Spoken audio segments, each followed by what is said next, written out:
Today we're going to learn how to solve problems where several variables are changing at the same time. Okay. These kinds of problems are called related rates problems. So on page 3 of your packet is a sample related rates problem along with guidelines on how to do related rates problems in general. So there's general guidelines on the left, example on the right. We're going to walk through this example. Page 3. Yeah. So in general, a related rates problem is one where you're trying to find a rate of change. So you're being asked to find how fast something is moving or how fast something is changing. And the situation involves different rates of change that are related to each other. So for example, we have a 6-meter ladder that's resting against a wall. If the bottom is pulled away from the wall at a constant ½ meter per second, so just a constant, steady movement to the right, pulling this ladder away from the wall. Picture the top of the ladder as you do that. The speed of it as it falls, constant or changing? It's going to be changing because as you move the bottom of the ladder away from the wall, there's less and less resistance from the wall keeping that ladder from falling. That's okay, come on in. Keeping that ladder from falling, so it's going to go faster and faster and faster as it approaches the ground. I have a quick animation of it just to show you what's happening. So I slide this ladder, it's just going to, the wall is providing less and less resistance and it's falling faster and faster and faster. And then it bounces back up, yeah. So it's slow at first, and then as the bottom gets further away, it falls faster. Does that make sense? Seems like it approaches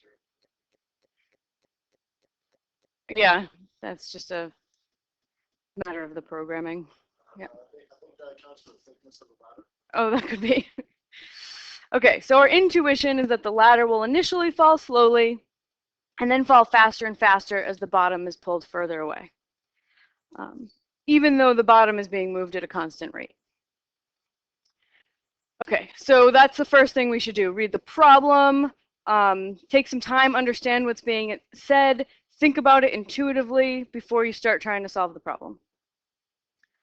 All right, next, we carefully define all the variables, everything that's changing, all the things that are moving, we should give a variable to. These are calculus problems, they're dynamic, these things are moving, so some of the values are changing, give them variable names. So in this problem, we're going to let x be the distance between the bottom of the ladder and the wall. So I've drawn a little triangle here, I labeled this bottom x, that's changing because I'm pulling the bottom of the ladder. The height of the ladder, where it hits the wall, is changing. But the length of the ladder is always staying the same. It's always 6. It's going to be 6 feet. 6 meters, sorry. Okay, so we've labeled all of the things that are changing. And even though we're going to be looking at a specific point in time, right, because the question asked us, how fast is the ladder top sliding when the ladder reaches 5 meters up the wall? So we are interested in a specific point in time. We're not going to label that y a 5 until later, right? We're labeling it with the dynamic variables. So always draw a picture, label it with your variables, and then we start to symbolize the things that we know and the things that we want to know. So determine what you are given. Determine and symbolize what rates are given to you. So they told us that x was being moved at a rate of ½ meter per second. We symbolize the rate at which something moves with respect to time, dx dt, right? That's the rate of change of x with respect to time. That's its speed, is ½ meter per second. Then we determine and symbolize what we want to find, right? So I would like to know the speed that the top of the ladder is moving. And we would symbolize that with dy dt, the rate of change of the distance y with respect to time. And that we don't know. So we've drawn a picture, labeled our variables, written out what we know and what we want to know.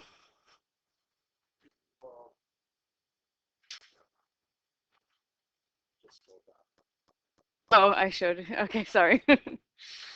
All right, so then we want to find an equation that relates the important variables. So by important, I mean the ones that we know something about and the ones we want to know something about, right? So in this case, x and y. So we write an equation that relates our important variables x and y. In this case, Pythagorean theorem provides a nice equation. X squared plus y squared equals 6 squared. What does that really have to do with? Yeah, but I understand your sticking point here in that we are given things about the rates. We're given dx dt and we want to know dy dt, and there are no rates in this equation, right? So I can introduce some rates into this equation by taking d dt of both sides. Take the derivative with respect to time of both sides of this equation, and we'll implicitly differentiate with respect to time, and we'll introduce some rates into that equation. Yeah, it might be harder. I think it's gonna be harder. So when I differentiate implicitly, this is what we did last class. I'll do it on the side here. So if I have x squared plus y squared equals 6 squared, and I'm going to take d dt of both sides. So last class we were taking d dx of both sides. This is a little bit different.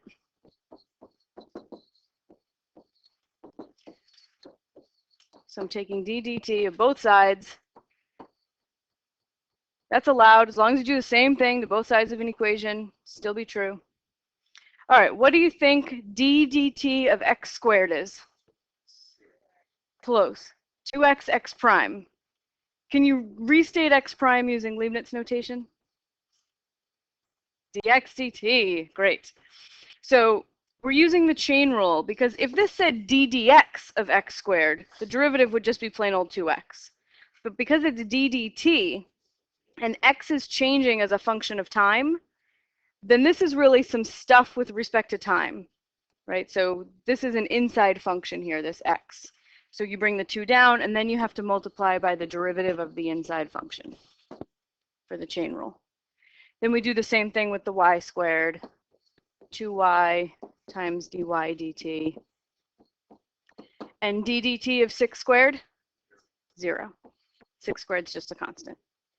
So now I have an equation with x's and y's and the rates of change that I know something about and that I want to know something about.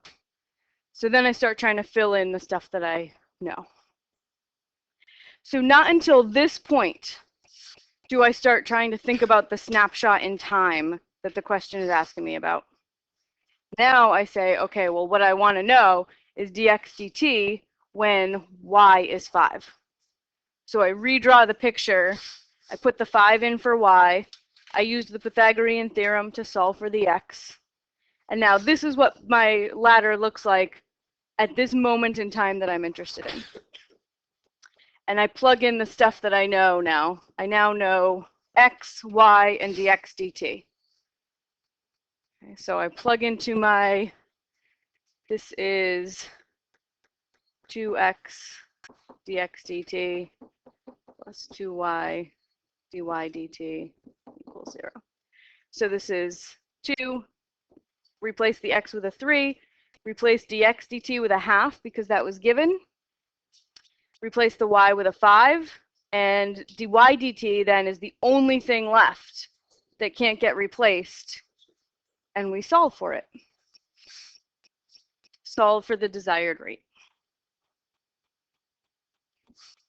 Last thing you should do is interpret the result, right? So I get my rate there, solve for it, and I get negative 0.33. Why did that rate come out negative?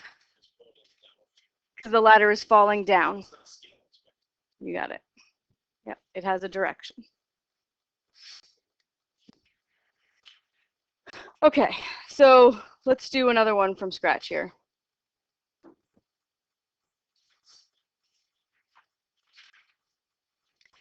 All right, so we've got a boat pulled into a dock, being pulled in through a pulley that is 20 feet higher than the bow of the boat. Yeah.